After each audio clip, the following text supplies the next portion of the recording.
is the most powerful being in the Marvel Universe? This is a question that has no real answer. Even if there was, it can be easily argued from every person's point of opinion who hears the discussion. The discussion for this comic book narration will put forth candidates for the strongest being in the Marvel Universe. Normally, modern writing would not be included in the debate because modern comic book storytelling isn't as good as it was in years past. But there are many gaps and explanation plot holes that modern writing does fill in. Every opinion counts. If enough listeners make comments, then future versions of this video will have edits if needed.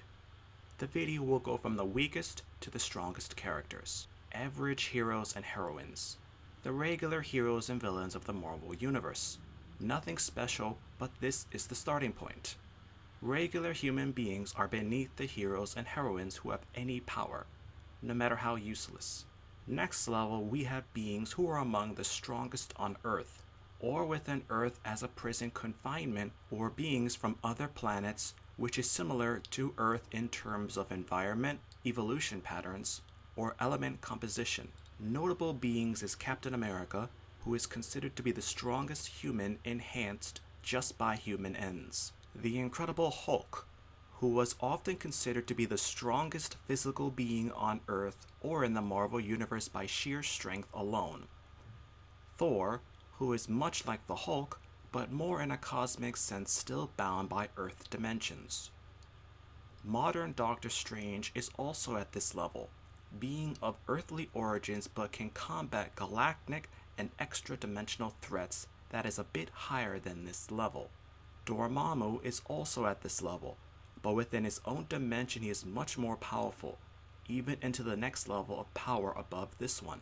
Normal Thanos is also at this level, although if he is wearing the Infinity Gauntlet he can be at a much higher level than this. The Silver Surfer is also at this level, just barely into the next level as well. Often considered a cosmic version of Thor, the Silver Surfer has been at times considered to be the most powerful extra-dimensional superhero that resides on Earth, even though he is from another planetary origin. The Silver Surfer is also the original and most powerful, arguably, of the heralds that was exposed to the power cosmic by Galactus. The next level has Earth's most powerful gods and deities, along with those of other planets.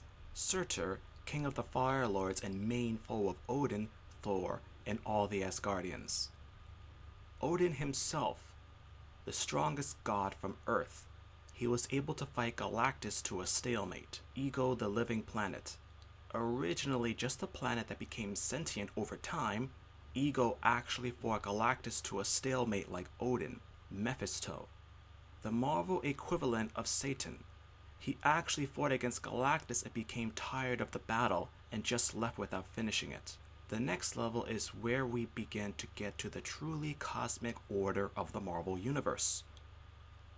Original Dr. Strange is at this level. When Stephen Strange was first introduced, he was regularly fighting foes at this level or even possibly higher in the 1960s and 1970s Marvel Universe before writers brought down his actual power level. Galactus himself is at this level, the last being from the previous universe, and was for a time the most powerful cosmic being in the Marvel Universe. Fellow cosmic beings Infinity, who represents all of space, and Eternity, the representation of the entire universe, present and future, consider Galactus as a sibling. Other high-level cosmic beings are Master Chaos and Order, which represent both the natural forces of order and chaos in the universe. Death, which is another sibling of Eternity, the representation of death in the entire universe. Death normally appears as a skeleton, but has been shown to resemble a woman. Thanos actively worships her. At this point is where the concept of multi-dimensional cosmic beings come into discussion. According to some, those under this level are our own dimension or universe only. The beings at this level or higher is able to exert their power through multiple dimensions at the same time or at their own choosing.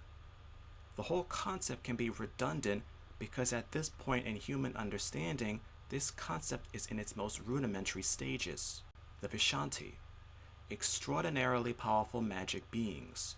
Just one of them fought against Galactus and the other two were uninterested in the fight.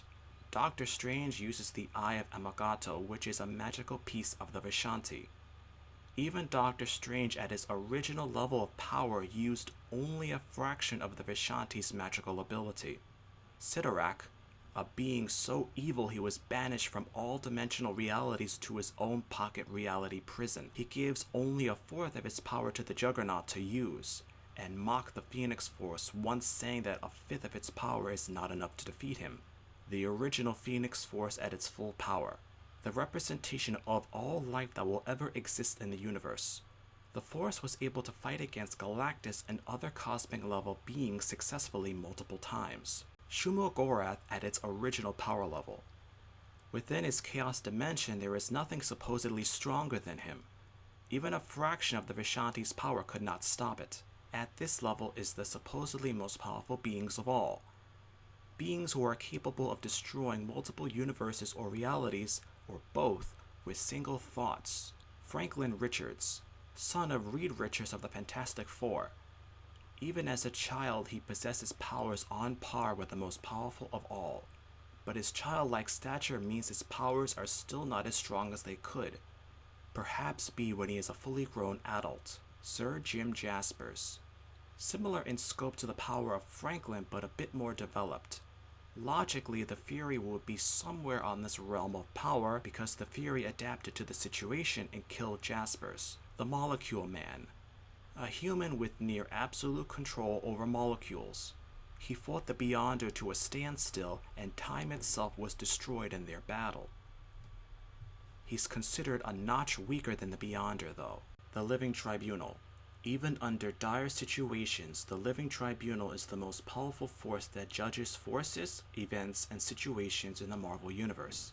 Often considered Marvel's intermediary, Thanos was on the verge of destroying all of existence with the Infinity Gauntlet, and the Tribunal deemed this to be of no importance to the High Cosmic Order.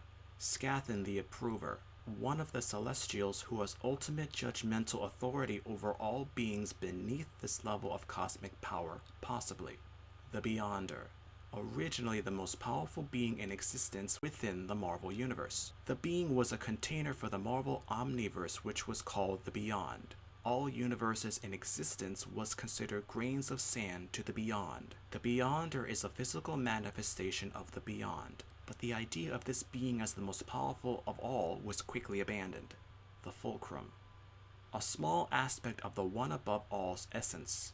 He reportedly owns a bar and makes the best alcoholic drinks in all existence. He went by the name Jack.